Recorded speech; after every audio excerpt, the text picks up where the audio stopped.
In diesem Video gehe ich der Frage nach, hat DALL-E 2 Humor?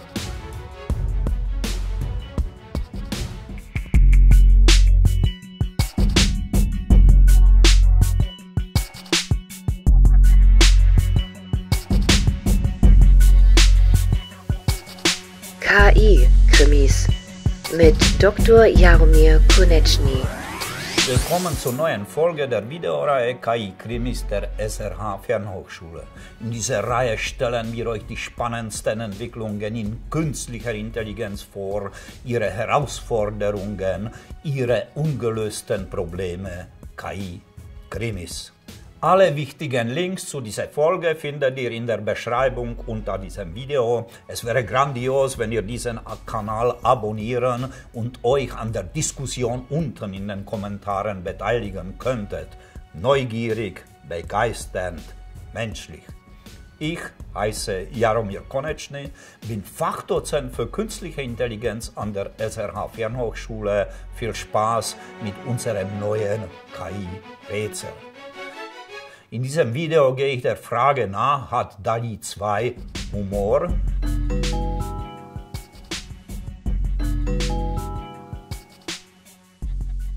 Diese Frage musste ich mir vor kurzem selbst stellen. DALL-E 2 ist ein Text-zu-Bild-Diffusionsmodell von OpenAI.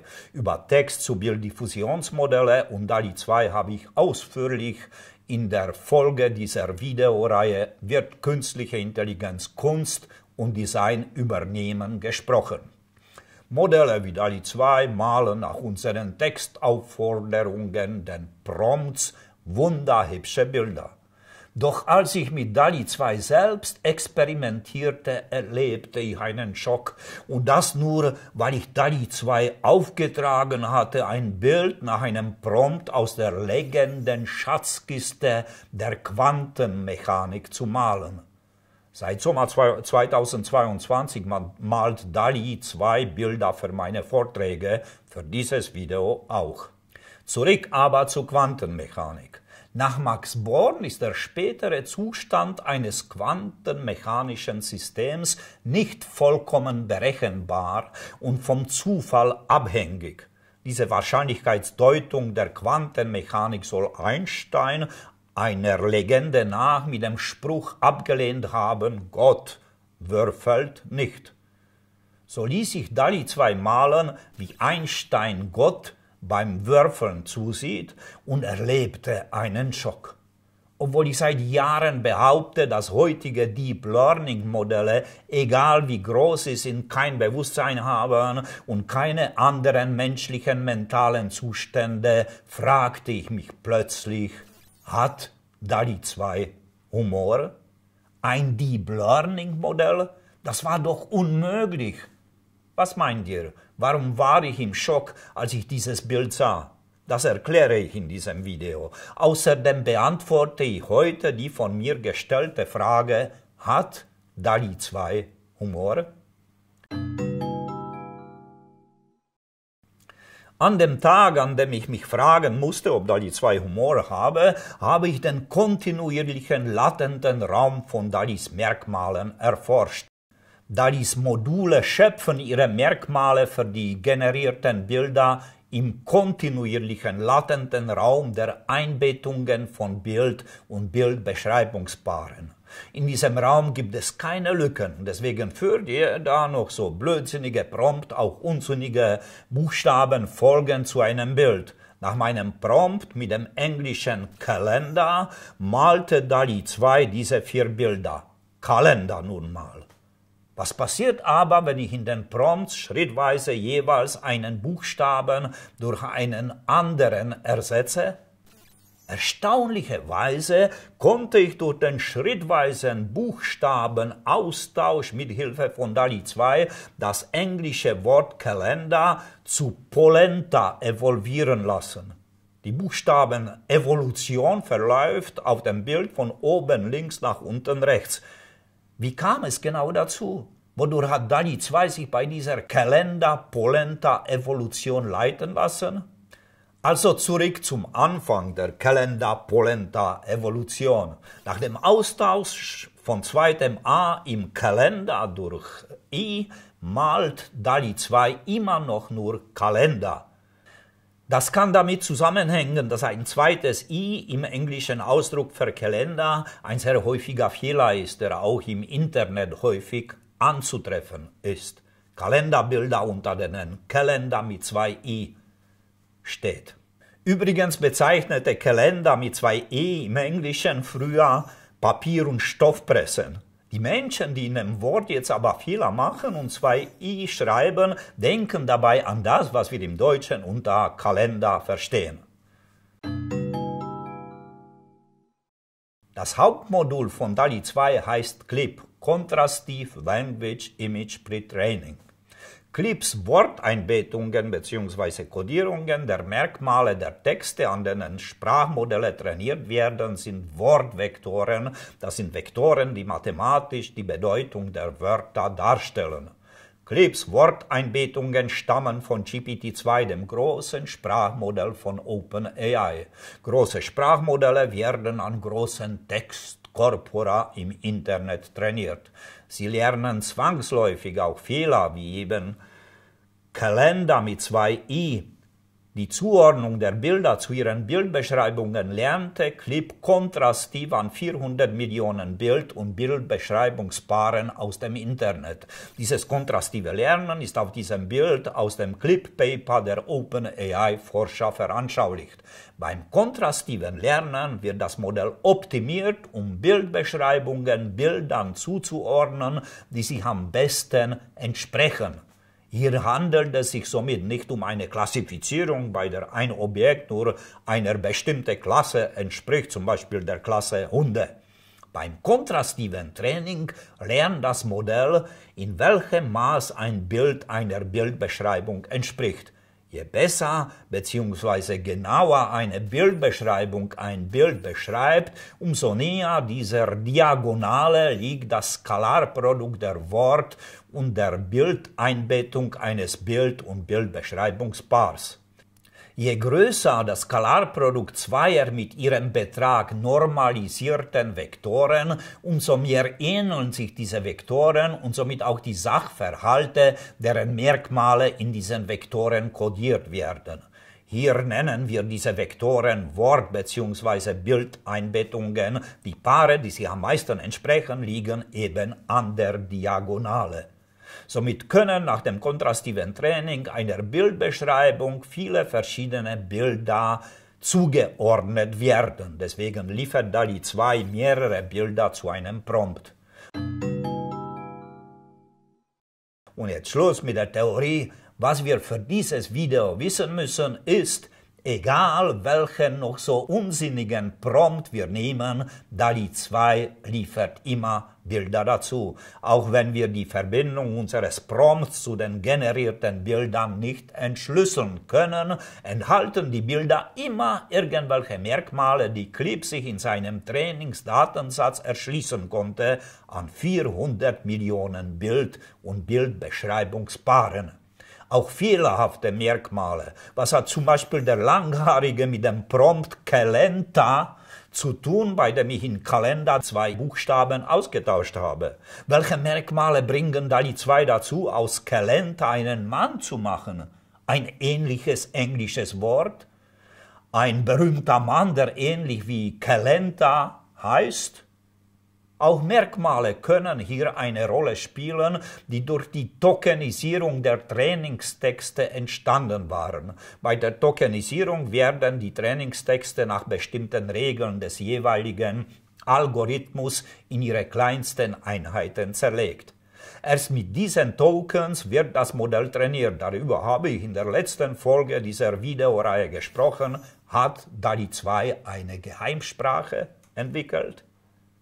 Jeder Textstring führt zu einem Ergebnis, zu einem Bild. Wenn ich auch das C im letzten Promptwort Kalenta verändere und zu P wandle, bekomme ich den Prompt, ich sage es jetzt auf Deutsch, Palenter, aus dem DALL-E 2 nicht mehr Kalendermotive generiert, sondern Speisen, wohl mit Merkmalen vom Maisgrieß, Brei, Polenta, aber noch mit anderen Konzepten vermischt. Jetzt zeige ich den ganzen Salat, den gesamten Weg zur Polenta auf einmal mit jeweils einem Bild für einen Buchstabentausch. Die Evolution von Calendar zu Polenta durch den schrittweisen Austausch eines Buchstaben. Schon das 4. Bild nach dem Prompt Palenter zeigt eine Speise.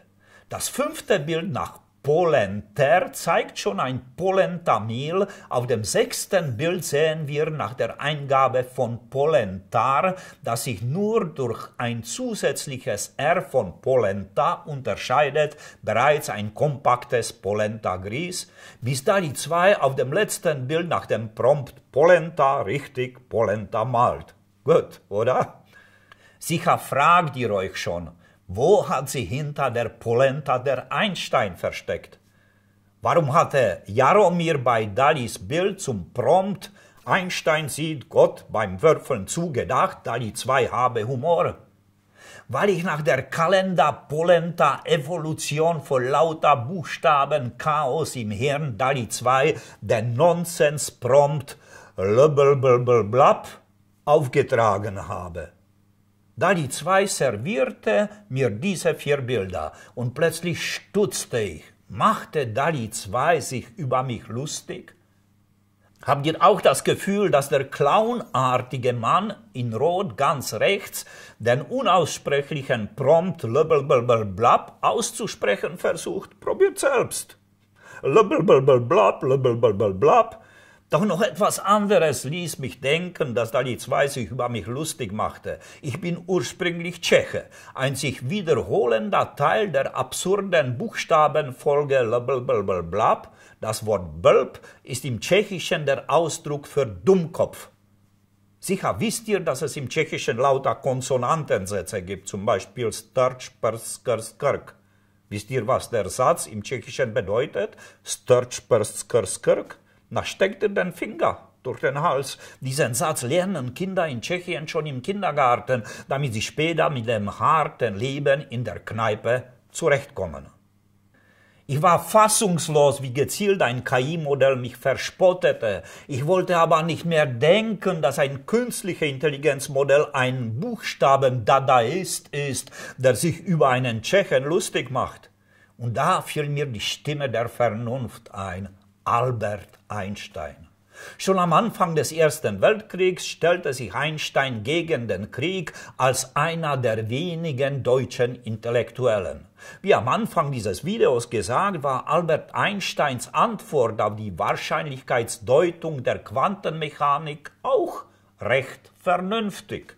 Gott, würfel nicht. Das war sicher vernünftig, oder? Damals, als es noch kein YouTube gab, mit lauter Videos über Quantencomputer und so Zeug. Als es keine Menschen gab, die auf der Straße mit komischen kleinen Boxen sprechen. Doch DALL-E 2 malte Einstein verschmitzt lächelnd, wenn er Gott beim Würfeln zuguckt. Statt Einstein sich grämen zu lassen, weil er sieht, dass Gott doch würfle. Und plötzlich sah ich den Tiefsinn dahinter und DALL-Es Humor. So frage ich euch noch einmal, was meint ihr? Warum finde ich das Bild so tiefsinnig? Warum dachte ich hier, dass DALL-E 2 einen subtilen Witz machte? Vielleicht wisst ihr schon die Antwort, wenn nicht, dann stoppt das Video, schaut das Bild von Einstein an, wie er Gott beim Würfeln zusieht, überlegt und versucht die Frage zu beantworten. Warum lächelt Einstein, obwohl er sieht, dass Gott etwas mache, worüber Einstein sagte, dass Gott es eben nicht machen würde? Die Lösung des Rätsels ist: Einstein lächelt, weil er mit seiner Aussage doch recht hat, dass Gott nicht würfle. Gott wirft zwar einen Würfel und das vor Einsteins Augen jedoch einen deterministischen Würfel. Der Würfel scheint auf allen Seiten nur eine 6 zu haben. Somit würfelt Gott doch nicht. Oh Gott, hat hier DALL-E 2 tatsächlich Humor gezeigt? Kann künstliche Intelligenz Humor haben? Habe ich mich bis jetzt geirrt, indem ich Deep Learning Modellen jeden mentalen Zustand absprach? Schnell musste ich testen, ob Einstein nur lächelt, weil DALL-E 2 zufällig einige Merkmale zusammenlegte. Von DALL-Es Modul Clip in einer Merkmalsschatzgrube aus 400 Millionen Bildern und Bildbeschreibungen ausgegraben. Welche Merkmale trugen zu diesem tiefsinnig humorvollen Bild bei? Merkmale aus beschrifteten Bildern von Einstein, aus Bildern der Physik und Einsteins Zeit, aus Bildern des Würfelns und Bildern von Menschen, die an Gott glauben? Oder hat DALL-E in das Bild des verschmitzt lächelnden Einsteins Merkmale gemischt, die mir nie einfallen würden, weil sie in den unergründlichen internen Räumen der latenten Merkmale schlummern, zu denen nur Deep Learning-Modelle Zugang haben, die an Datenbeispielen mit diesen Merkmalen trainiert wurden?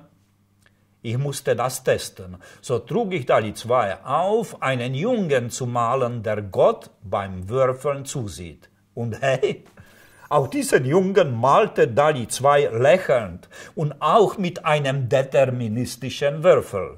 Jetzt nur mit einer 4 auf 2 Seiten. Einsteins Würfel mit den 6ern und der Würfel des Jungens mit den 4ern kamen nicht durch DALL-Es Tiefsinn zustande. Sie kamen zustande, weil Clip nicht trainiert wurde, Zahlen und Texte richtig wiederzugeben, sondern Bilder und Stile. Ja, so ist es. In die Werke der künstlichen Intelligenz, der generativen Text-zu-Bild-Modelle kann man alles hineindeuten, auch einen feinsinnigen Humor. Solchen Aberglauben erleben wir ständig in den Medien, wenn sie sich von Errungenschaften der künstlichen Intelligenz zu der Vermenschlichung der Maschinen hinreißen lassen. Frankensteins Erfindung, Chatbots entwickeln eine Geheimsprache, unheimlich, dämonisch. Doch das Positive ist genauso falsch. Eine KI mit Bewusstsein, ein Chatbot mit Gefühlen oder einer Seele, ein Modell mit Humor.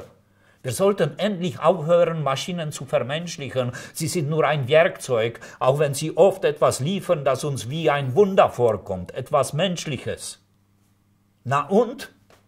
Wir trainieren doch unsere Deep Learning Modelle, damit sie alle Aspekte des menschlichen Denkens und Verhaltens nachahmen. Warum wundern wir uns dann und finden es gruselig, wenn sie es schaffen? Statt uns nur diese Kirschen rauszupicken, sollten wir im Kopf behalten, wie viel Mühe und Zeit und fehlgeschlagene Versuche man investieren muss, um etwas Brauchbares von einem künstlichen Intelligenzmodell zu bekommen.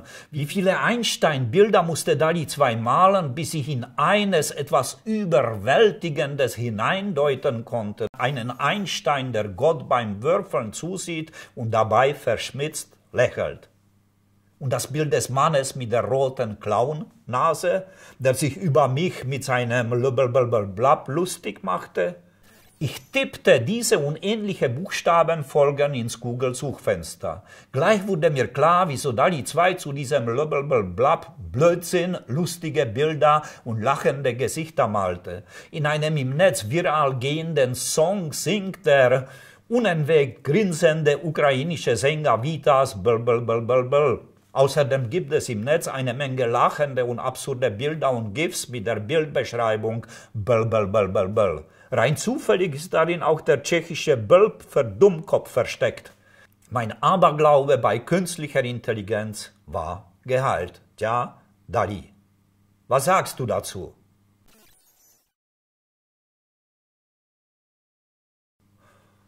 Ich habe aber keinen Geburtstag.